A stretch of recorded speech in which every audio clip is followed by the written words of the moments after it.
જય શ્રી સ્વામિનારાયણ. અદ્ભુતાનંદ સ્વામીની વાતોમાં શાસ્ત્રી હરિજીવનદાસજીએ ફેરફાર કરી નાખ્યા. તરડી મરડી અને સર્વોપરી વાત આવતી હતી ત્યાં કૃષ્ણ એવું કરી નાખ્યું. આવા બધા જે મિથ્યા દોષ આરોપણ મેમનગરના કહેવાતા પુરાણી હરિસ્વરૂપદાસજીએ જે મિથ્યા દોષ આરોપણ કરેલા છે, કહે છે કે વડતાલ મળતી વાતો નહીં લેવી, કુંડળથી લેવી. કુંડળથી બાળ ભરેલી જે વાત છે અદ્ભુતાનંદ સ્વામીની વાત, એ ઓરિજિનલ છે, મૂળ છે એમ કે. અને હરિજીવનના શાસ્ત્રી સંશોધિત વાત છે, તેની અંદર અહીં કે બહુ ફેરફાર કરેલા છે. આવા બધા પાયા વગરના જે આક્ષેપ છે તો તેનું આજે દિગ્દર્શન કરીશું. મેમનગરના પુરાણી હરિસ્વરૂપદાસજી પોતે કાયમ શાસ્ત્રી હરિજીવનદાસજી ઉપર પોતાની જે સર્વોપરી ઉપાસના બંડ ઉપાસના જે છે એની એ સિદ્ધ કરી શકતા નથી, એટલે પોતાનો રાગ દ્વેષ હરિજીવનદાસ શાસ્ત્રી ઉપર કાયમ ઉતારે છે. એક બાજુ વખાણ કરે કે શાસ્ત્રી હરિજીવનદાસજીનું કાર્ય બહુ મોટું છે, હું સંપ્રદાયની હિતની વાત કરું છું, કે પણ એ સર્વોપરી સીજી મારીને કહેતા કે ખચકાયા છે, બરાબર અટકા છે, આ એ બધી જે વાતો કરે છે પણ એ પોતાનો જે પક્ષ છે રજૂ કરતા નથી. આ એક ક્લિપ હમણાં 1-8 મિનિટની છે, તે છેલ્લા 1-2 વર્ષથી મારી પાસે ઘણીવાર આવી ગઈ.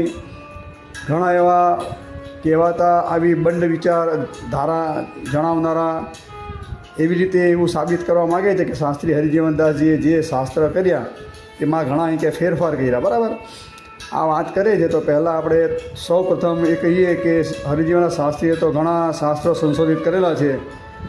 તો મધ્યનું 9મું વચનામૃત જે છે તો બીજા અવતાર જેવા જાણે તો દ્રોહ કર્યો કહેવાય. આ વાત જે છે તો શાસ્ત્રી હરિજીવનદાસજી સંશોધિત વચનામૃતની અંદર આ વાચનો છે. હરિજીવનના શાસ્ત્રીએ આ વચનો કાઢી નથી નાખ્યા, કાઉન્સમાં મૂકેલા. જો એણે કાઢવા હોતે તો કાઢી શકતે, બરાબર. વચનામૃત વડતાલ પ્રદેશમાંથી એના સંશોધિત બહાર કાઢવું હોતું તો સાવ, પણ એવું કર્યું નથી એણે. બીજી વાત આપણે જોઈએ તો ઘણી જગ્યાએ ભક્ત ચિંતામણીમાં પણ આવા બધા વચનો આવે છે. દાખલા તરીકે 79મું પ્રકરણ છે, એની અંદર બી જે ઘણી ચોપાઈઓ લઈને આ લોકો જે બંધવૃત્તિવાળા જે છે તે અર્થના અનાર કરે છે, તે બી શાસ્ત્રી હરિજીવનદાસ સંશોધિત છે. તો એણે ભક્ત ચિંતામણીમાં બી આવા ઘણા વચનો આવે છે, તેમાં ફેરફાર નથી કર્યા. નિષ્કુળાન કાવ્યની અંદર જોઈએ તો આ વારનો અવતાર રે ન થાય, વારંવાર રે આવ્યા નથી ને આવશું ક્યાંથી. આ બધી જે ચોપાઈઓ છે તે બી નિષ્કુળાન કાવ્યમાં શાસ્ત્રી હરિજીવનદાસજી સંશોધિત જ છે, બરાબર. આ બધા ગ્રંથો સૌ પ્રથમવાર શાસ્ત્રી હરિજીવનદાસજીએ સંશોધન કર્યા તો જ સત્સંગ સમાજને મળ્યા છે. એટલે આ ગ્રંથો સત્સંગ સમાજની અંદર રજૂ કરતાં પહેલાં શાસ્ત્રી હરિજીવનદાસજી ધારતે તો એની અંદર ઘણા ફેરફાર કરી શકતે, બધું કાઢી નાખતે. તરડી મરડીને કાંઈ કૃષ્ણ લખી દેતે, બરાબર, સર્વોપરી કાઢી નાખતે. હવે મૂળ વાત પર આવીએ તો હરિલણામતમનો 4થો કળશ વાંચો, તેમાં તો સર્વોપરી વાતો છે બધી. તો આ સર્વોપરી વાતોની અંદર જો શાસ્ત્રી હરિજીવનદાસજી ધારતે તો પોતે સુધારા વધારા ઘણા કરી શકતે, પણ એણે કોઈ સુધારા વધારા કર્યા નથી. એ સર્વોપરી વાતો જે છે એમની એમ રાખેલી છે. તો આ બધી વચન વાતો પરથી આપણે એવું સ્પષ્ટ રીતે સિદ્ધ થાય છે કે શાસ્ત્રી હરિજીવનદાસજીએ જો અદ્ભુતાનંદ સ્વામીની વાતોની અંદર કાંઈ ફેરફાર કર્યા તો આ બધા મૂળ જે શાસ્ત્ર તેની અંદર કેમ ફેરફાર નહીં કર્યા. ને અદ્ભુતાનંદ સ્વામીની વાતો તેની ગુરુ પરંપરાની અંદર આવે છે. આ લોકોને ખબર નથી એટલે શાસ્ત્રી હરિજીવનદાસજી ઉપર આક્ષેપ કરે છે. શાસ્ત્રી હરિજીવનદાસજી કોણ હતા એ આ લોકોને ખબર જ નથી. અદ્ભુતાનંદ સ્વામી જે છે જેણે 5 પેઢીઓ જોઈ છે મૂળ સંપ્રદાયની, રામાનંદ સ્વામીથી, બરાબર, કેટલા આચાર્યોને સેવેલા છે. આવા અદ્ભુતાનંદ સ્વામીના અદ્ભુત શિષ્ય એવા ઘનશ્યામચરણ શાસ્ત્રી, ઘનશ્યામચરણ પુરાણી, બરાબર. તો ઘનશ્યામચરણ પુરાણીના શિષ્ય શાસ્ત્રી હરિજીવનદાસજી થાય. એટલે કે વચ્ચે એક જ માધ્યમ છે અદ્ભુતાનંદ સ્વામી વચ્ચે, ઘનશ્યામ સ્વામી, એના શિષ્ય હરિજીવનદાસ શાસ્ત્રી. તો પોતાના ગુરુ થકી એ વાત જે મળી હોય એમને તો એ લખે. આ તો મેમનગરવાળાને કાંઈ અક્કલ નથી, બરાબર, મૂર્ખ શિરોમણી જેવું એ વાતો બધી કરે છે. એમ કહે છે કે અદ્ભુતાનંદ સ્વામીએ કે જાતે વાતો લખી છે, કોઈ પણ જગાએ એવું લખેલું નથી. આ જે મૂળ કુંડળથી જે વાતો બહાર પડી તો પ્રસ્તાવનામાં પૂજ્ય સ્વામી જે કુંડળવાળા જ્ઞાન સ્વામી તેણે સ્પષ્ટ રીતે એની અંદર પ્રશ્નમાં લખેલું છે કે ભાઈ આ વાતોનો સંગ્રહ કરનાર તો અદ્ભુતાનંદ સ્વામીના શિષ્ય ઘનશ્યામ સ્વામી છે. તો ઘનશ્યામ ચરણ સ્વામી આ વાતો પુરાણી હતા, બરાબર, એ શાસ્ત્રી નહોતા.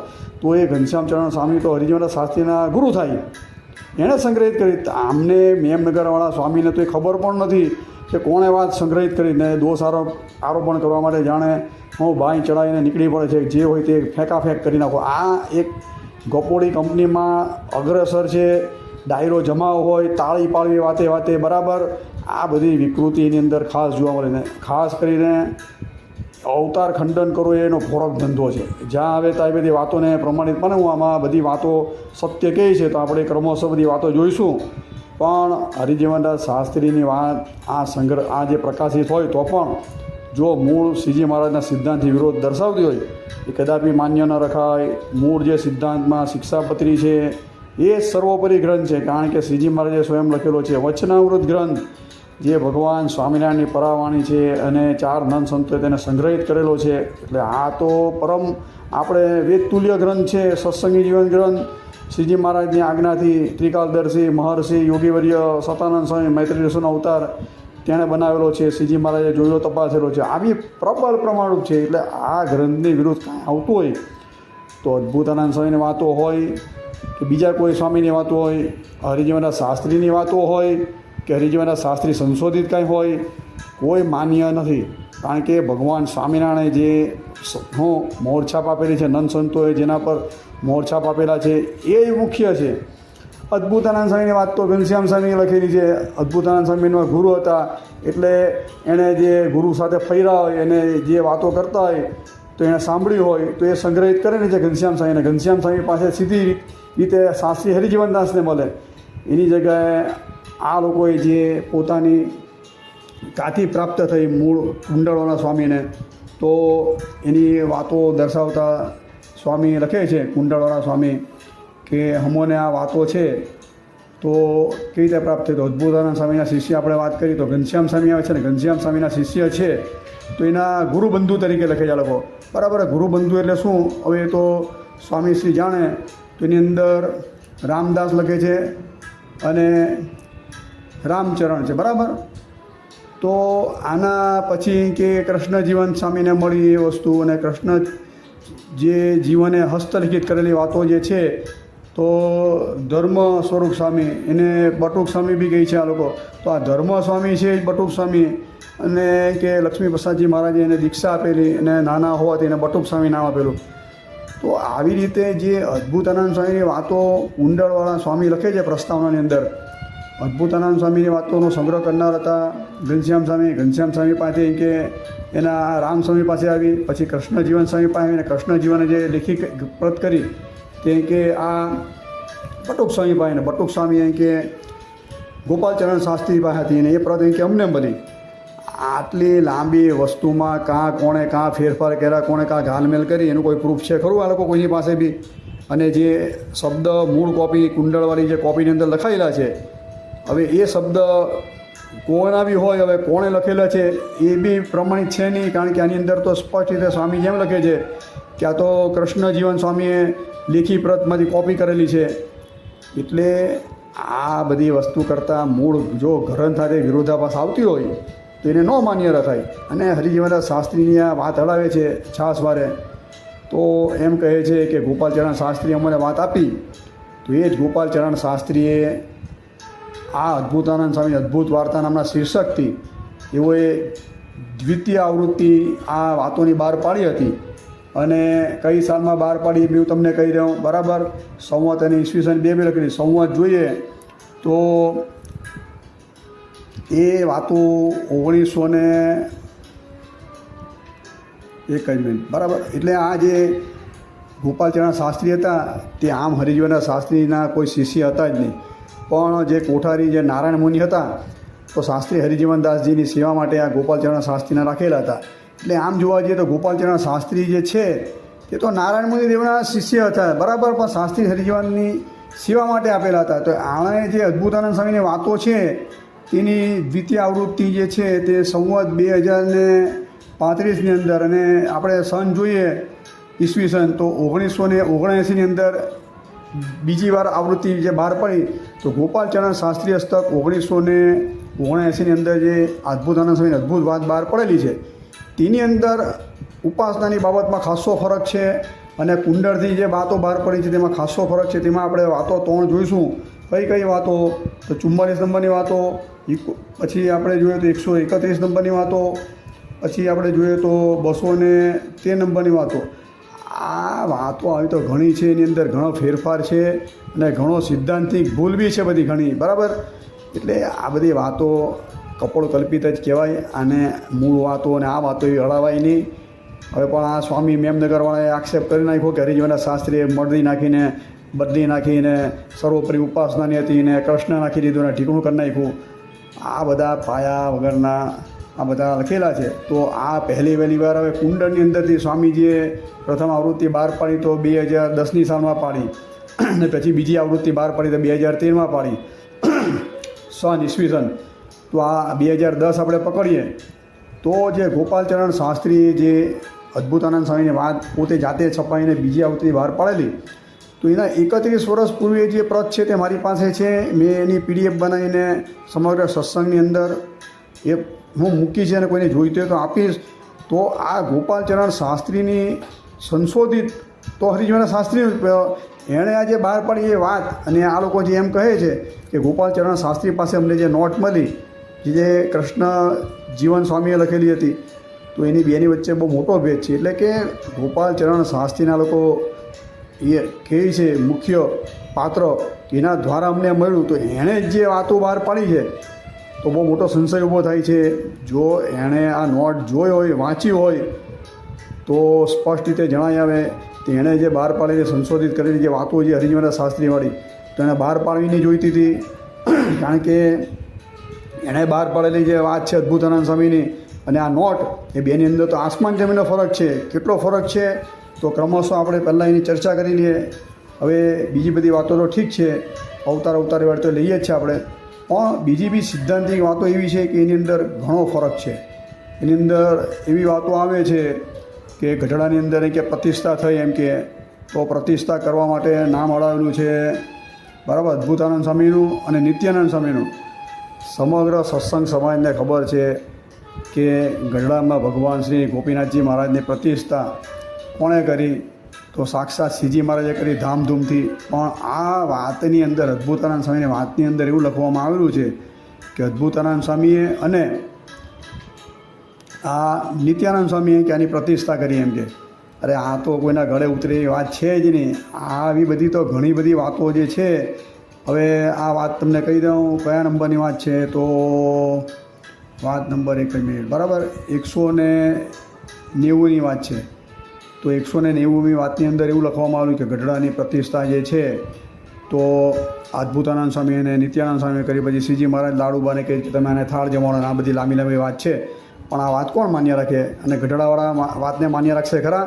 આ જેટલા બી પ્રમાણ આપું છું એ બધા કુંડળથી પ્રકાશિત થયેલી અદ્ભુતાનંદ સ્વામીની મૂળ વાતો, બરાબર, મૂળ શબ્દ લગાવેલો છે, મૂળ વાતો ફેરફાર કર્યા વગરની એવું સર્ટિફિકેટ મેમનગરના હરિસ્વરૂપ શાસ્ત્રી આપેલું છે, પુરાણી આપેલું, શાસ્ત્રી તો નથી, પુરાણી આપેલું. તો એ જ પ્રમાણ આપણે આપીશું. 190મી વાતની અંદર એવું લખવામાં આવેલું છે કે ગઢડાની પ્રતિષ્ઠા જે છે તો આ અદ્ભુતાનંદ સ્વામી અને નિત્યાનંદ સ્વામીએ કરી. તમારે જાણી લો કોણ માનશે આ વાત? સત્સંગી જીવન, ભક્ત ચિંતામણી, બરાબર, હરિલામૃતમ વાંચો, હરિદિગ્વિજય વાંચો, દરેકની અંદર લખેલું કે શ્રીજી મહારાજે એની પ્રતિષ્ઠા કરી. તો આ વાતમાં મોટો વિરોધાભાસ આવે છે. તો આને કેવી રીતે આપણે ઓરિજિનલ વાત માનીએ? ચાલો બીજો પ્રસંગ જોઈએ. ઝીણાભાઈ, તો ઝીણાભાઈના અક્ષરવાદની વાત અડાવેલી છે. 171 નંબરની વાત છે, બરાબર, 171. આ બી કુંડળથી પ્રકાશિત વાત છે, તેની વાત કરું છું. તો ઝીણાભાઈને તો જૂનાગઢ મંદિરની પ્રતિષ્ઠા પહેલાં બહુ સમય પહેલાં એમનો અક્ષરવાસ બતાવે છે. અને આ વાતની અંદર આપણે જોઈએ તો ઘણા સમય પછી અહીં કે જૂનાગઢનું મંદિરની પ્રતિષ્ઠા થઈને આ તે બધી વાત છે. પણ સત્સંગી જીવન ગ્રંથની અંદર સ્પષ્ટ રીતે લખેલું જ્યારે જૂનાગઢ મંદિરની પ્રતિષ્ઠા થઈ ત્યારે ઝીણાભાઈની ઉપસ્થિતિ છે. એટલે કે ઝીણાભાઈનો અક્ષરવાસ હતો એ તો રાધારમણ દેવની પ્રતિષ્ઠા થયા પછી અહીં કે એનો અક્ષરવાસ છે. જ્યારે વાતની અંદર તમે જોવો તો 171મી વાતની અંદર ઝીણાભાઈનો અક્ષરવાસ છે તે જો. અને ગઢડાની જે પ્રતિષ્ઠાની વાત મેં તેમને કરી તો 190મી વાત જો, તેની અંદર ગઢડા જૂનાગઢની બધી પ્રતિષ્ઠાની વાત હલાવે છે, એટલે કાંઈ મેળ બેસતો નથી. સત્સંગી જીવન ગ્રંથ પ્રમાણે તો જૂનાગઢની પ્રતિષ્ઠા થઈ રાધારમણ દેવની, રણછોડ ત્રિકમજીની, સિદ્ધેશ્વર મહાદેવની, ત્યારે જીણાભાઈને તેના ભાઈ અનુપસિંહ બે હાજર હતા. આવું સત્સંગી જીવન ગ્રંથ બોલે છે. તો આ વાતો સાચી માનવી મેમનગરવાળા સ્વામીજીને પૂછીએ છીએ આપણે. હરિજીવાલા શાસ્ત્રીને બંધ કરો. આ તો કુંડળવાળી વાતની તમને વાત કરું છું. શાસ્ત્રના પ્રમાણ આપે કુંડળવાળા સ્વામીની નામ દઈને આજે એ મોરછાપ અને સિક્કા મારીને કહે છે કે અહીંયાની વાત વડતાલની વાત ન લેવાય, કે કુંડળથી વાત લેવાય. આ ઓરિજિનલ તો ખરા કે ને વડતાલમાં ભેળસેળવાળું મળે છે ભાઈ. કુંડળવાળા સ્વામી માફ કરે, બરાબર. તમારે આપણે આમાં કાંઈ છે નહીં. આદરણીય છો તમે, બરાબર. તમારી ઘણી અમે શિબિર ભરી છે અને ઘણું માનસી પૂજામાં ધોતી આદિ કરતા, ચાના વ્યસન આદિનો ત્યાગ કર્યો છે તમારી શિબિર ભરીને અમે.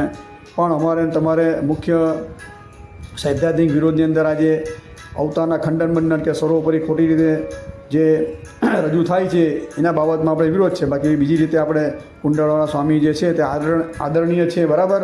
પણ આમણે જે સહી સિક્કા મારી દીધા મેમનગરવાળા સ્વામીએ, એટલે આપણે આ બોલવાનું થાય છે. બાકી અને ઘણા હરિભક્તો છે તે છાસ વાળા બધા પ્રમાણ મૂકા કરતા હતા વિડીયો લઈને કે આ જો તમારા સ્વામી જે તો સુધારા વધારે કરવા હોય તો આ મધ્યનું નવમું વચન તમને કીધું, ભક્ત ચિંતામણી કીધું, પછી આ નિષ્કુળાન કાવ્ય કીધું, કે હરિલામતમ કીધું.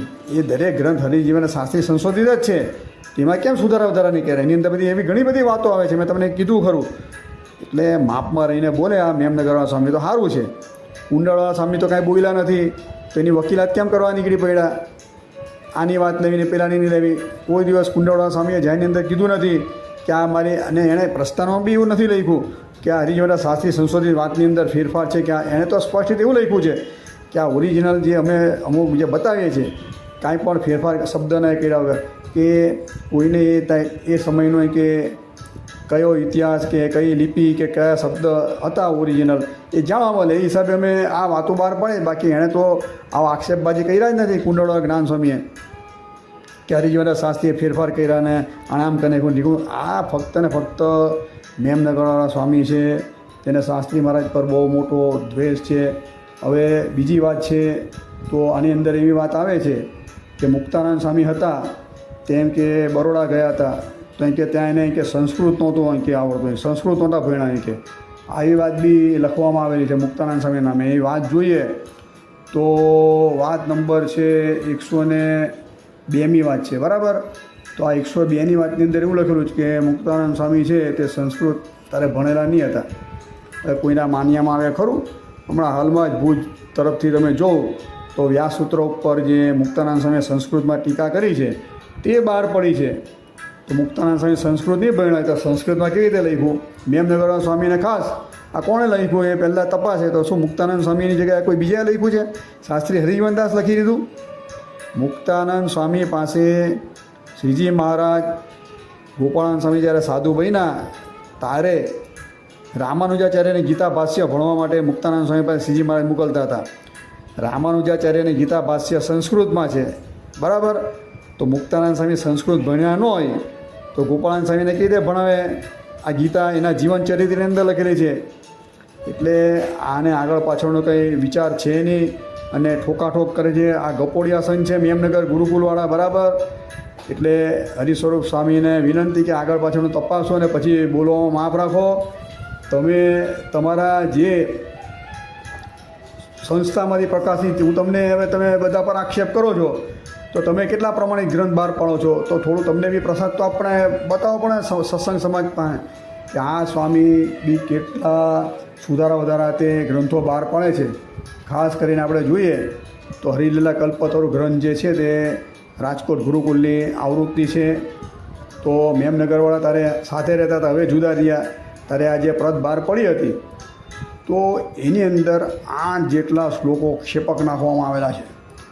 આ તો સરદારથી જે બહાર પડી પર તેની અંદર, અને જે તે સમયે જ્યારે આ શ્વેત વૈકુંઠ શાસ્ત્રી આ ગ્રંથ બહાર પાડેલો ત્યારે હોવાપો થયેલો અને આચાર્ય આનંદ પ્રસાદજી મહારાજે એક સંતોની સમિતિ રચેલી અને તેની અંદર આનું સંશોધન કરાયું. તો 18 થી 20 જેટલા પાના ભરી અને સત્સંગ સમાજ આગળ મૂકવામાં આવેલો. તારના માસિકની અંદર પણ જે દર મહિને જે પથરી બહાર પડે વર્તાલની અંદર તેની અંદર છપાયેલો હતો કે કેટલી આની અંદર ક્ષેપક છે ને કેટલા સુધારા વધારા. તો આનું કંઈ સંશોધન કર્યા વગર જે શ્વેત વૈકુંઠ શાસ્ત્રીએ બહાર પાડેલું હરિલીલા કલ્પતરુ બેઠું હમણાં હાલમાં છેલ્લા 10 વર્ષથી જે બહાર પડેલું છે એવા રાજકોટ ગુરુકુળથી હરિલીલા કલ્પતરુ તેનો ભાગ તમે જોવો તો 6. હવે એનો કળશ તમે જો અને સ્કંદ જોવો તમે તો 7 બરાબર, ભાગ 6 સ્કંદ 7 અને એનો અધ્યાય તમે જોવો તો 17. હવે આની અંદર જે 8 શ્લોક છે તે ક્ષેપક છે. મૂળ જે સરદારથી બહાર પડેલું છે તો આ તમે જોઈ લેજો, એની અંદર 49 શ્લોક છે. જ્યારે આ રાજકોટ ગુરુકુળથી બહાર પડેલું આ હરિલીલા કલ્પતરુ બરાબર, એની અંદર શ્લોક સંખ્યા સ્પષ્ટ રીતે 8 જેટલી લખવામાં, એટલે 56 જેટલી લખવામાં આવેલી છે. તો આ ક્ષેપક વાક્ય છે 57 છે, સોરી માફ કરજો, બરાબર 57 છે. તો આ 8 જેટલા શ્લોક છે તેમાં ગુણાતીતાન સ્વામીને અક્ષરધામનો અવતારને મૂળ અક્ષર બ્રહ્મ તરીકે બધા આ ક્ષેપક શ્લોકો નાખેલા છે. તો આ ગ્રંથ લેવો કે નહીં લેવો આની કેમ ચર્ચા નથી કરતા મેમનગરવાળા? તમારા જે ગુરુકુળ પ્રાઇવેટ ગુરુકુળ છે એમાંથી આ બધી વાતો બહાર પડે છે. ગોપાળાન સ્વામીની વાત ને ગુણાતીતાન સ્વામીની વાત ને સી પત્રિકા, એવું તમારે ઘણું બંડ બહાર પાડ્યું તમે લોકોએ.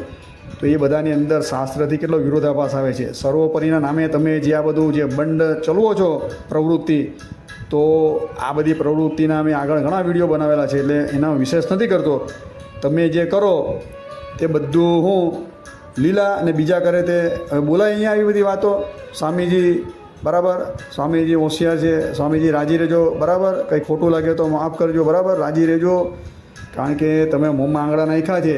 આ તો એક સેમ્પલ આપ્યું તમને. હવે તો તમારા જે સંસ્થા એમાંથી પ્રકાશિત ઘણા ફેરફાર છે. એટલે આ હરિલીલા કલ્પતરુની અંદર 8 શ્લોકને હાવ ખોટા વાહિયાત, જેના નામે અક્ષર પુરુષોત્તમ છાસ વારે વડતાલ ઉપર આક્ષેપ કરે છે કે વડતાલથી કે પ્રકાશિત વાંચી લેજો કે આની અંદર કે જો કે ગુણાતીતાન સ્વામીને અક્ષરધામનો અવતાર કીધેલો છે. તો પછી સ્વામીજીએ પેલી દાય શાસ્ત્રીની જાય ગાંડીને શિખામણ આપે. આ સ્વામીજીને શિખામણ આપવી બહુ સારી લાગે છે ને તમારા આ ગુરુકુળથી આ પ્રકાશિત થયેલું છે. આની અંદર આટલા ક્ષેપક વાક્ય નાખેલા છે, તો સરદારવાળાએ બહાર પાડ્યા છે. એટલે મને કાંઈ કહેવા નહીં આવતા તમે બરાબર. સરદારની પ્રત તમે જોઈ લેજો. હવે મૂળ વાત પર આવી. હવે ઉપાસનાની બાબતની ચર્ચા કરીએ બરાબર. કાયમ આપણે ઉપાસનાની વાત પહેલાં રહેતા હતા, આ ફેરી જરીક મેં કહું ઉપાસનાની વાત પછી લઈએ. મેં કહું કોઈને એમ લાગે કે આ હું એકલું.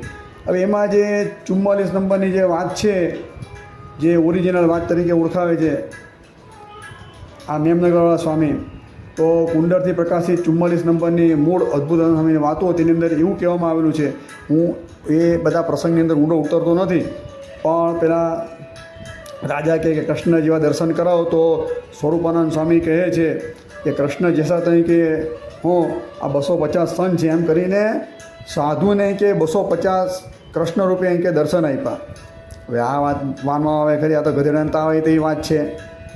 હવે આમાં હવે નંદ સંતો આવી વાત કરે ખરા, તેવી અદ્ભુતાનંદ સ્વામી આવી વાત કરે ખરા, ને આ જે આખો સંવાદ જોડેલો છે તો એ સ્વરૂપાનંદ સ્વામીએ બી વાત કરે ખરા. આ બધી વસ્તુ મૂળ સંપ્રદાયના સિદ્ધાંત વિરુદ્ધ છે. 250 સંતો હતા, તે રાજાને કૃષ્ણ રૂપે દર્શન આપ્યા. એટલે કે જે 250 સાધુ હતા તે કૃષ્ણ હતા. અલા કૃષ્ણ એ તો પરબ્રહ્મ છે. શ્રીજી મહારાજે શિક્ષાપત્રી 108 શ્લોકની અંદર લખેલું શ્રી કૃષ્ણ પરબ્રહ્મ ભગવાન પુરુષોત્તમ ઉપાસ્ય ઈષ્ટદેવોનો સર્વાર્ભિભાવ કારણ. શ્રી કૃષ્ણને પરબ્રહ્મ પુરુષોત્તમ ભગવાન ઉપાસ્ય ઈષ્ટદેવ કીધેલા છે. આ તો જેને તમે સર્વોપરી સર્વ અવતારી સર્વ કારણ અંતિમ બરાબર, આનાથી પર કોઈ તત્વ નથી, એકમેવ દ્વિતીયમ બ્રહ્મ, બધી ઘણી સ્તુતિને એના પ્રમાણ આપીને તમે કહો છો એ અંતિમ તત્વ એ સ્પષ્ટ રીતે 108મો શ્લોક શિક્ષાપત્રીનો. તો ભગવાન શ્રી કૃષ્ણને તો પરબ્રહ્મ કીધા, પુરુષોત્તમ કીધા અને સર્વ અવતારના કારણ કીધા. તો તમે તો આ વાત પ્રમાણે એવું સિદ્ધ થાય કે સાધુ કોણ છે? ભગવાન એક કીધા, ભગવાન અંત્યના 39મા વચનની અંદર બરાબર. જો ભગવાન એક જ છે, જો ભગવાન સ્વામિનારાયણ સિવાય તમે અન્યને ભગવાન ન કહેવું, રામકૃષ્ણ તરીકે તમે ભગવાન માનતા નથી, તમે સ્પષ્ટ રીતે જાહેરમાં બોલતા નથી. કારણ કે તમને હવે એક ડર પેસી ગયો છે તમારી અંદર કે કાંઈ બોલશો તો સનાતનવાળા આપણે છોડશે નહીં. એટલે હવે તમારી સર્વોપરી ઉપાસના જે છે કે તમે જે આક્ષેપ કરતા હતા પહેલાં, સત્સંગમાં શ્રીજી મહારાજ પ્રત્યક્ષ છે, બરાબર. શ્રીજી મહારાજે વચનામૃતમાં કીધું છે કે જેવા જેવા દોષ તમે એમ કે મારી વિશે અથવા તો મારા સંતને વિશે એમ કે તમે એમ કે દોષ એમ કે પરસો દોષ જોશો તો તેમાં એવા દોષ તમારી અંદર આવશે. તો તમે લોકોએ જે આક્ષેપ લગાવેલા, હું આક્ષેપ લગાવેલા કે શ્રીજી મહારાજ ફેરી બી આવા બધા શું છે વિખવાદ થતા હતા, શ્રીજી મહારાજે એમ કે સર્વોપરી એમ કે પર્ણ એમ કે પ્રતિપાદન ન કર્યું, એમ કે શ્રીજી મહારાજ ફેરી નંદન સંતો ફેરી એમ કે લોકોએ વિરોધ કરતા હતા, એટલે પોતાનું સર્વોપરી પર્ણ એમ કે કહેતા અચકાતા હતા, એટલે કેવી રીતે કહી શકે, કેવી રીતે એ બધા ખોટા પાયા વગરના આક્ષેપ કર્યા બધાએ. તો આજે એ જ વસ્તુ આપણે જોઈએ છે. તો લાડુડી વિવાદ થયો, સારંગપુર વિવાદ થયો, હનુમાનજી મહારાજનો અત્યારે જલારામ વિવાદ થયા. 3 વિવાદની અંદર છેલ્લા 5-6 વર્ષની અંદર જોઈએ તો આ જેટલા સર્વોપરીના નામે ભગવાનના અવતારનું ખંડન કરતા હતા એ બધા મૌનવ્રત થઈ ગયા. અને કેટલાએ તો એના વિડીયો ઉતારી દીધા યુટ્યુબ ઉપરથી, પ્રાઇવેટમાં મૂકી દીધા, કેટલાએ ચોપડી પાછી ખેંચી લીધી. તો આ બધો તમારે ડર શેનો, ગભરાટ શેનો? તમે તો અંતિમ તત્વને માનો છો, જેનાથી કાલ, માયા, પાપ, કર્મ બધા થર થર થર ધ્રુજે છે. તો આવા પૂર્ણ પુરુષોત્તમ ભગવાન શ્રી સ્વામિનારાયણ તમને મળેલા છે, તમને આનો કેફ છે. તમે લોકો આગળ બધી મોટી મોટી વાતો કરો છો, તો પછી તમારે આ જે કહેવાતા બધા જે સનાતનીઓ છે એનાથી તમારે ડર શેનો રાખવાનો? તમે તો એમ કહો છો કે અમારા સાધુ જે છે તો બધા કૃષ્ણ રૂપે, આમાં એવી વાત બરાબર કે આ 250 સંતોને કૃષ્ણ રૂપે દર્શન આપ્યા, તો પછી તો તમે બી દર્શન આપીને બતાવી દે લોકોને એના ઈષ્ટદેવ રૂપે, કોઈને રામ રૂપે, કોઈને હનુમાનજી રૂપે. તો આ ડખા બંધ થઈ જાય. એની જગ્યાએ તમે મૌન વ્રત ધારણ કરો છો, તો કોઈ ગુફાની અંદર ચાલ્યું ગયું, તો કોઈ જગન્નાથપુરીની અંદર ચાલ્યું ગયું. આ બધું કરવાની જરૂર નથી, તમારે પરચા આપવાની જરૂર છે. તમે તો સર્વોપરીના ઉપાસક છો ને. મેમનગરવાળા સ્વામી તો એમ કહે છે કે મને શિવજીએ બી દર્શન આપ્યા છે, હનુમાનજી તો મારા કે 12 સખા છે, એવું બધું એના પ્રવચનની અંદર બોલે છે.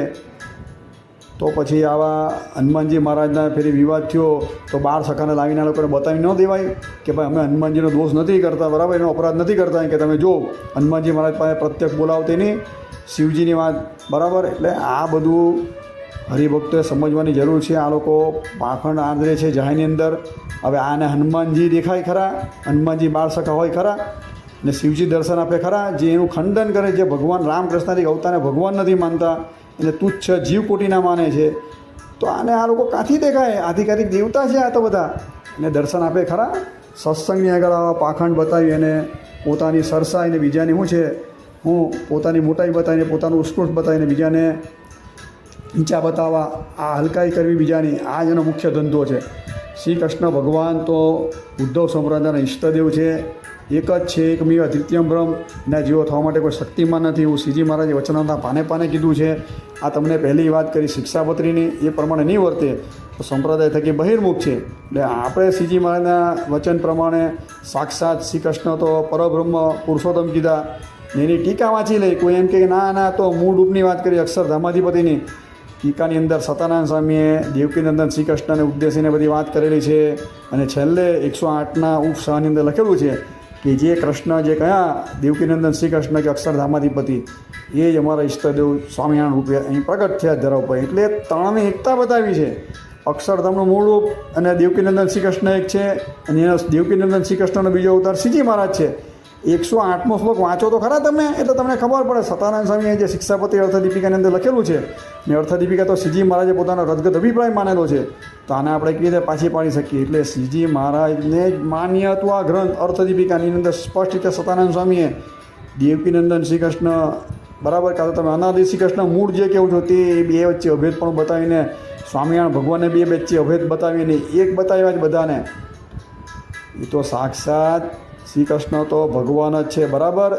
એ કોઈ સાધુ નથી. ને તમે આ સાધુ કેવું છો 250 સાધુ રૂપે, તો તમે ભક્ત ચિંતામણી વાંચતા નથી. તમે તો પહેલાં પ્રવચનની અંદર એમ કીધું કે ભક્ત ચિંતામણી એમ કે ઇનફ છે, માથું ફાડી નાખ્યો ગ્રંથ છે સર્વોપરીનો.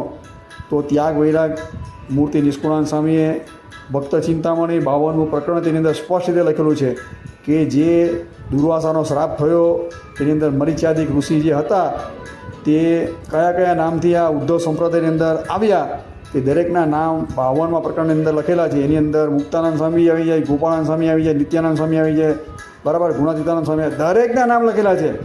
એટલે આ બધા સંતો હતા તે મરીચાદિક ઋષિ હતા, નહીં કે કૃષ્ણ. કૃષ્ણ તો સ્વયં શ્રીજી મહારાજ હતા, એવું આ નંદ સંતો લખે છે. આ તમને સત્યાનંદ સ્વામીનું પ્રમાણ આપ્યું, બરાબર. ગોપાળાન સ્વામીએ ભાગવતની ટીકાની અંદર એકાદશ સ્કંદની ટીકાની અંદર લખેલું છે. એ આગલા પ્રવચનમાં બહુ લાંબો એનો વિસ્તાર કર્યો આ વાસુદેવ મહાત્મ્યના પ્રમાણ આપીને. તો આ તો ગોપાળાન સ્વામી તો કૃષ્ણનો બીજો અવતાર શ્રીજી મહારાજને કહે છે, બરાબર. નિત્યાનંદ સ્વામીએ હરિદિગ્વિજય પહેલો બીજો ઉલ્લાસ 42મો ઉલ્લાસ, તો દેવકીનંદન શ્રી કૃષ્ણનો બીજો અવતાર શ્રીજી મહારાજને કહે છે. તો આ વાતની અંદર તો એમ કીધું કે સાધુ કૃષ્ણ, તો કેવી રીતે શક્ય બને? સાધુ તો મરીચાથી ઋષિ છે, જીવ છે. કા ભગવાનને જો શ્રીજી મહારાજે લોયાના વચનાઓની અંદર કીધું કે જે અક્ષર અને પુરુષો તમને સરખા કહે છે તે તો મહાપાપીશ છે, એના દર્શન બી નહીં કરવા. આ બધી વસ્તુ આ સ્વામીને ખબર નહીં હોય. આ વાતો સાચી છે, ઓરિજિનલ છે, વાંચો, લઈ આવો અહીંયાથી ને આમ કરો ઠીકણું કરો. કેટલા શાસ્ત્રીય દોષ આવે છે. કૃષ્ણ ભગવાન. હવે બીજી વાત કરીએ, આપણે મંજુ કેશાનંદ સ્વામીએ નંદમાલા નામનો ગ્રંથ રચેલો છે અને શ્રીજી મહારાજ ધામમાં ગયા પછી તરત જ રચ્યા 1 વર્ષની અંદર. તો આની અંદર બી બધા નંદ સંતો નામ આપેલા છે, મુખ્ય કયા નંદ સંતો કોણ હતા, બરાબર, એની બી વિગતવાર ચર્ચા કરેલી છે. સત્સંગ જીવનની અંદર બી જ્યારે બીજું પ્રકરણની અંદર જ્યારે ભગવાન સ્વામિનારાયણ ગઢપુરની અંદર આવેલા હતા એબલ બાપુના એની અંદર, ત્યારે શરદ પૂર્ણિમાનો મોટો ઉત્સવ થયો. ત્યારે અગાસીમાં જ્યારે જાગરણ કરતા હતા ત્યારે ભગવાને દરેકને તમે કોણ છો તો એનું દર્શન આપેલું. ત્યારે દરેકને હું અત્રી છું, મરીચાધિક છું, દરેક ઋષિને પોતાનું જ્ઞાન થયું હતું. આ બધી વાત સત્સંગી જીવનની અંદર બીજા પ્રકરણની અંદર લખાયેલી છે. તો આ સાધુઓ કાંથી ભગવાન થઈ ગયા, કૃષ્ણ થઈ ગયા? એક નંબરનો મોટો ફેંકું ગોળો છે, ગપ ગોળો છે આ અદ્ભુતાનંદ સ્વામીની વાતની અંદર, બરાબર. આ ભલે કુંડળથી બહાર પડી વાતની અંદર હોય કે હરિજીવનના શાસ્ત્રી સંશોધિત વાતની અંદર હોય, ગમે તેને, મેં હરિજીવનના શાસ્ત્રી સંશોધિત વાતમાં જોયું નથી, બરાબર. આ કુંડળની વાતમાં જોયું છે, એની અંદર હશે તો બી એ માન્ય નહીં રખાય. અમે વાતોને માન્ય રાખતા જ નથી, બરાબર. એ વાતો સિદ્ધાંતની દ્રષ્ટિએ છે જ નહીં. હવે કૃષ્ણજી વાત કરી. હવે બીજી વાત આપણે જોઈએ તો 131ની વાત જે છે તેની અંદર બી આ અદ્ભુતાનંદ સ્વામીની વાત છે. વિચરણ કરીને આવ્યા ત્યારે ભગવાને પૂછ્યું તમે મને કેવી રીતે કે ઓળખાવો છો બધા કરતા? એ અદ્ભુતાનંદ સ્વામી કહે કે ભાઈ તમને તો અમે દત્ત છે, કપિલ છે, રામકૃષ્ણની રૂપે દર્શાવે. ત્યારે શ્રીજી મહારાજ કેવી રીતે થોડા દર્શાવવાના, સર્વ અવતારના અવતારી રૂપે દર્શાવવા, તે બધી વાતો કરે છે. પણ સ્વયં શ્રીજી મહારાજે વચનાવૃતની અંદર તમે જો તો આપણે મધ્યનું 13મું વચનામૃત, 55નું 6ઠ્ઠું વચનામૃત, મધ્યનું 19મું, મધ્યનું 39મું, મધ્યનું 64મું, વડતાલનું 2, વડતાલ 18, એની અંદર તો દેવકીનંદન શ્રી કૃષ્ણને સર્વોપરી સર્વ અવતારના અવતારી તરીકે દર્શાવેલા છે. અને એનો જ બીજો અવતાર શ્રીજી મહારાજ છે. આવું સ્પષ્ટ રીતે શ્રીજી મહારાજ બોલે છે. તો શ્રીજી મહારાજના નામે આવા ખોટા આક્ષેપ આની અંદર થયેલા છે. તો આ વાત કોણ માન્ય રાખે? અને ભગવાને તો લોયાના 18મા વચનામૃતની અંદર અને 55 ચોથા વચનામૃતની અંદર સ્પષ્ટ રીતે કીધું છે. અને મધ્યના 13મા વચનામૃતની અંદર કે અક્ષરધામના મૂળ રૂપમાંથી ભગવાનના અવતાર થાય છે. એ રામકૃષ્ણજીને 55 7મું વાંચી લો, દરેકની અંદર આ જ વાત લખેલી છે. અને અંત્યનું 31મું વચનામૃત, રામકૃષ્ણાદિક અવતાર હોય કે શ્રીજી મહારાજ હોય, દરેકનું ઉદ્ભવ સ્થાન જે પ્રાદુર્ભાવનું સ્થાન છે તે અક્ષરધામનું મૂળ છે. તો પછી આની અંદર અલગ બતાવવાની કામ વાત આવે છે. એટલે આ વસ્તુ બી કંઈ આ વાત શાસ્ત્ર આધારે બેસતી નથી. બીજી એક વાત કરી દેવા, આની અંદર ખંડન કરી કલાકો નીકળી જાય. એટલે આપણે આમાં બહુ ઊંડા ઉતરવાનું થતું નથી. એનું ખંડન વિશે આપણે બીજા વિડીયોમાં કરેલું જ છે બધવાનું. 213ની વાતની અંદર તો બહુ મોટી માઝા મૂકી દીધી છે. આ તો એની અંદર એમ કહેવામાં આવ્યું છે કે અવતારો છે બધા જે પૂર્વે થઈ ગયેલા અવતારો, તેના જીવા તો એમ કે આ બધા એમ કે આપણા મુક્ત છે. એમ કે હવે અવતાર એટલે હું અવતારોને મુક્ત કોટીમાં તમે દર્શાવો છો. આ બી એક નંબરની ફેકોલોજી વાત છે, શાસ્ત્ર વિરુદ્ધ વાત છે. 213મી વાત છે, કોઈ શાસ્ત્ર હાથે મળતી નથી આવતી, કપોળકલ્પિત વાત છે. જો અવતારો મુક્ત હોય તો શ્રીજી મહારાજે શિક્ષાપત્રી શ્લોક 115મો કૃષ્ણ અવતારવાળો લખેલો હોય, બરાબર, કે શ્રી કૃષ્ણ ભગવાનના વારાધિક અવતાર, તેનું ધ્યાન કરવું. ગમે તેવા મુક્ત હોય, બ્રહ્મવેતા હોય, તેનું ધ્યાન નહીં કરવું. આ જ વસ્તુ મધ્યના 19મા વચનોની અંદર કીધું કે ગમે તેવો બ્રહ્મવેતા હોય, સાધુ હોય, તેનું ધ્યાન નહીં કરવું. જો પૂર્વે થયેલા અવતારો મુક્ત હોય, સાધુ હોય, તો શ્રીજી મહારાજનું આ મધ્યનું 19મું વચનામૃત જેની અંદર પ્રસાદીનો પત્ર લખેલો છે એ ખોટો થઈ જાય. શિક્ષાપત્રી શ્લોક 215મો ખોટો થઈ જાય. કારણ કે રામકૃષ્ણજી અવતાર તો સ્વયં પરમાત્મા હતા. જો એને તમે મુક્તની અંદર નાખો તો સતાનંદ સ્વામી એનું વિવરણ કરેલું છે. તો જે બદ્ધ મુક્ત એટલે કે બદ્ધ જીવ આપણે આધિકારિક દેવતા એટલે ઈશ્વર કોટીના, અને મુક્ત જે અનંત કોટી અક્ષર મુક્ત છે તે અને બીજા આપણે જોઈએ તો નિત્ય મુક્ત, દરેકનું ધ્યાનની સ્વતંત્ર ધ્યાનની ના પાડેલી છે. તો એ જો મુક્ત હોય રામકૃષ્ણથી અવતાર તો એનો ધ્યાનની આ સ્પષ્ટ રીતે આની અંદર ના પાડવામાં આવેલી છે. રામકૃષ્ણ ભગવાને તો ગઢડા પ્રથમના 5મા વચનામાં લખ્યું રાધિકા સહિત શ્રી કૃષ્ણનું ધ્યાન કરવું. બરાબર, આવા તો કેટલા વચનાવતો છે તમે જો. અને જે મૂર્તિઓ પધરાવી ગઢડા મધ્યનું 27મું વચનાવત, તો એના માટે પધરાવી બધી ભગવાન કે મંદિર શા માટે પધરાવ્યા? તો ત્યાગનો પક્ષ મોડો રાખીને કે એમના મંદિર નિર્માણ કાર્ય કર્યા કે પાછળથી ઉપાસનાની અંદર અંધ પરંપરા ન પ્રવર્તે. તો દરેક મુખ્ય મંદિરની અંદર નરનારાયણ દેવ, લક્ષ્મીનારાયણ દેવ, બરાબર, રાધારમણ દેવ, મદન મોહનજી મહારાજ, ગોપીનાથજી મહારાજ, આ બધા સ્વરૂપો બદલાવેલા છે. ને આ સ્વરૂપનું ધ્યાન ભજન ઉપાસનાની વાત કરી છે. તમે એમ કહો છો કે પૂર્વ અવતાર થયા તો મુક્તાત્મા જેવા છે. તો મુક્ત હોય તેની ધ્યાનની તો સ્પષ્ટ રીતે શ્રીજી મહારાજે ના પાડી છે. આ શિક્ષાપત્રી શ્લોક 115, આ મધ્યનું 19મું વચનાવત, ઘણા વચનાવતની અંદર તમે જો આ લોયાનું તમને વચનાવત કીધું કે જે અક્ષર છે તેનું બી ધ્યાન નહીં થાય. બરાબર, એને સમકક્ષ તમે રાખો તો મહાદોષ આવે છે, એના દર્શન બી નહીં થાય. આ બધી વસ્તુનો વિચાર કરો. આ બધી કપોળી વાતો છે. એમ સર્વોપરી ભગવાન સિદ્ધ ન થાય. મેં આગલા વિડીયોની અંદર સ્પષ્ટ રીતે કીધું છે કે શ્રીજી મહારાજ સર્વોપરી સર્વ અવતારના અવતારી છે ને છે જ. એ કેવી રીતે સિદ્ધ થાય? તો આપણા નંદ સંતોને શ્રીજી મહારાજે જે આ પ્રણાલિકા બાંધી છે એ પ્રમાણે માનીએ તો જ સિદ્ધ થાય. કેવી? તો તમે જોવો તો મધ્યનું 39મું, મધ્યનું 64મું, પંચાળાનું 6ઠ્ઠું, વડતાલું 18મું, આ વચનાવૃતની અંદર દેવકીનંદન શ્રી કૃષ્ણને સર્વોપરી સર્વ અવતારના અવતારી કીધા. બરાબર, સર્વ કારણના કારણ બી કીધા. અને છેલ્લે ઉપસાહાની અંદર નંદ સંતો એવું સમજતા હોવા કે જે પરોક્ષ રૂપે કે જે શ્રી કૃષ્ણ કયા તે જ એમ કે આ ભક્તિ ધર્મના પુત્ર એમ કે શ્રીજી મહારાજ છે એમ કે. એટલે જેટલા વિશેષણો દેવકીનંદન શ્રી કૃષ્ણને સર્વોપરી સર્વ અવતારના અવતારી આપણે કહીએ એટલે આપોઆપ શ્રીજી મહારાજનો બીજો અવતાર છે. એટલે શ્રીજી મહારાજ બી આપોઆપ સર્વોપરી સર્વ અવતારના અવતારી હું સાબિત થઈ જાય. આવી તો શ્રીજી મહારાજની અને નંદ સંતોની આ પ્રણાલિકા આપણી ગુરુ પરંપરાગત સંપ્રદાયનું મૂળ જ્ઞાન છે. હવે એને મૂકીને તમે કાલ્પનિક બધી વાતો કરો તેને કોણ સહન કરે? એટલે આ બધી ગપગોળું છે. બરાબર, તમે હરિદિગ્વિજય વાંચો, એની અંદર બી આ બધી વાતો છે. એટલે બહુ મારે વિડીયો વિસ્તારથી લાંબો કરવો નથી. એટલે મેમનગરવાળા સ્વામી હું પુરાણી હરિસ્વરૂપદાસજીને કહું કે ભાઈ માપમાં રહે. અને કોઈ હરિજીવનના શાસ્ત્રીએ કંઈ કૃષ્ણને હું રાખીને કે ઉપાસના સર્વોપરી ફેરવી નથી. શ્રીજી મહારાજ અને નંદ સંતો જે કહી ગયા એ પ્રમાણે ઉપાસના છે. આપણો સંપ્રદાય ઉદ્ધવ સંપ્રદાય છે. બરાબર, અને એમાં કૃષ્ણને જ મુખ્ય ઈષ્ટદેવ તરીકે કીધેલા શ્રીજી મહારાજ, એનો બીજો અવતાર શ્રીજી મહારાજ છે. બધી વાત દસમ સ્કંદ છે. શ્રીજી મહારાજ શિક્ષાપત્રીમાં ભક્તિશાસ્ત્ર કીધેલું છે. તો તમે શું કરવા જો મધ્યનું 58મું વચનામૃત જે છે તેની અંદર લખ્યું કે ભાઈ જે કૃષ્ણના જે ઉપાસક છે એના સંપ્રદાયની પુષ્ટિ કેવી રીતે થાય? તો જે સંપ્રદાય તેના શાસ્ત્ર કરીને પુષ્ટિ થાય એના ઈષ્ટદેવના જીવનચરિત્ર. તો આની અંદર તમે જો તો કૃષ્ણ ભગવાનના ઉપાસકોની પુષ્ટિ માટે શ્રીજી મહારાજે દસમ સ્કંદ એકાદશ સ્કંદ 2 લખ્યો. તો ભગવાન શ્રીજી મહારાજ એ જ ભગવાન જે વચનામૃતમાં બોલ્યા એ જ ભગવાને આ શિક્ષાપત્રીની અંદર દસમ સ્કંદે પોતાનું શું કીધું? સંપ્રદાયનું ભક્તિશાસ્ત્ર કીધું. આટલો સમજો તો સમજાઈ જાય ભાઈ. આમાં તો દરેક વસ્તુ આવી ગઈ. કહેનાર અને બોલનાર કે અલગ નથી, એક જ છે શ્રીજી મહારાજ. જેણે શિક્ષાપત્રી લખી એ આ વચનાવત ગઢડા મધ્યનું 58મું બોલ્યા.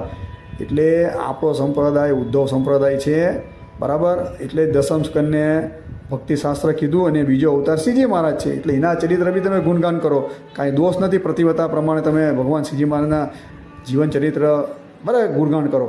પણ તમે એમ કહો કે કૃષ્ણ અલગ અને શ્રીજી મહારાજ અલગ, તો આ બધા તમે ભેદો પાડો તો આ બધા શાસ્ત્ર વચન છે તો તમે કેવી રીતે એનું નિરાકરણ લાવશો? આ બધા વાદ આવે જ શાસ્ત્ર વચનની અંદર. એટલે એ બધું પુરવાર કરવું પડશે. એટલે આ મેમનગરવાળાને કશું શાસ્ત્રીય જ્ઞાન નથી અને ઠોકાઠોક કરી કે હરિજીવનના શાસ્ત્રીએ હું બધા બદલી નાખ્યા ને મરડી. અરે તમે મરડીને તરડી નાખો. બધું આ જે બધું તમારી ઉપાસના છે તે પહેલાં તમે સુધારો. પહેલાં તમે કયા સંપ્રદાયને માનો છો પહેલાં એ તો તમે નક્કી કરો. તમે જે સ્થાનક પર બેઠા છે એ સ્થાનક તમારું મેમનગર ગુરુકુલ એ લક્ષ્મીનારાયણ દેવને તાબી આવે છે કે નંદનારાયણ દેવને તાબી આવે છે? પહેલાં તમે એ તો નક્કી કરો. ને તમે હરિકૃષ્ણ મહારાજની ઉપાસન કરું છું. તમે કેટલી વાર વડતાલ આવો છો વર્ષની અંદર? ચૈત્રી કે કાર્તિકે સમયની અંદર આવો છો?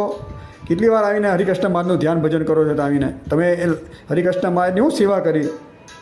સાચો સંત હોય શાસ્ત્રી હરિજીવન દાસે એની આખી જિંદગી બરાબર 80 વર્ષ તેણે સંપ્રદાયની સેવા કરી, સાહિત્યની. તો 80 વર્ષ લગીને તો લક્ષ્મીનારાયણ દેવની સાનિધ્યમાં રહ્યા. હરિકૃષ્ણ મહારાજ લક્ષ્મીનારાયણ દેવને ત્યાં ધ્યાન ભજન મંદિરે જતા હતા. આવા સંતો ઉપર તમે આક્ષેપ કરો તો પછી આ તો અસહનીય છે. એટલે બોલ્યા બરાબર, માફ કરે અમારા મેમનગરવાળા સ્વામી, એટલે બોલવામાં માફ રાખો જરીક. લક્ષ્મીનારાયણ દેવના વફાદાર જે સંત છે, સ્ત્રીધનના ત્યાગી, આખી જિંદગી એની પાછળ ખર્ચી નાખી, એના કારણે આક્ષેપ કરો તો જડબાતોડ જવાબ મળશે ને મળશે જ. હવે અન્યથા વિશેષ કંઈ નાબૂ કરવું નથી. હરિભક્તોએ સુજ્ઞ હરિભક્તોએ સમજી લેવાનું છે. જે ગોપાલચરણ શાસ્ત્રીના નામે આ બધો આ લોકો ઉપાડ્યો ખોટો લેવા દેવા વગરનો કે આ બધી વાતો મૂળ છે અને હરિજીવન શાસ્ત્રીની વાતો ખોટી છે, તો એ જ ગોપાલચરણ શાસ્ત્રી એ બહાર પાડેલી અદ્ભુતાનંદ સ્વામીની વાતોની PDF મારી પાસે છે. એ બે સરખાઈ લેજો એટલે તમને ખબર પડી જશે. બરાબર, એ તમારો વિષય છે, મારે બહુ ચોડીને ચીકણું કરવાનું થતું નથી ને હું તો આ બધી વાતોમાં માનવા તૈયાર નથી. હું તો ફક્ત ભગવાન શ્રીજી મારે લખેલી શિક્ષાપત્રી, સત્સંગી અને વચનામૃત, ભક્ત ચિંતામણી વાંચો, નિષ્કુળાનંદ કાવ્ય વાંચો, મુક્તાનંદ કાવ્ય વાંચો, કેટલા ગ્રંથ છે, હરિદિગ્વિજય વાંચો, દેશ વિભાગનો લેખ, આમાં કલ્યાણ તમારું થઈ જ જાય છે. વાતોના રસિયા હોય ને વાતો માનવી હોય તો ભાઈ તમારી આત્મા છે, એમાં કે અમે ના પાડતા નથી. ચાલો, કાંઈ વધારે વિશેષ બોલાઈ ગયું હોય તો ગુરુજીઓ માફ કરજો. બરાબર, તમારો જ સેવક છું, બરાબર, દાસ છું, પણ આ તો વારે ઘડીએ છાસ વારે આવા પ્રહાર થાય શાસ્ત્રી જીવન હરિજીવન રસ પર, એટલે કાંઈ બોલવું પડે. આ પ્રવચનને વિરામ આપીએ જ. અસ્તુ. જય શ્રી સ્વામિનારાયણ.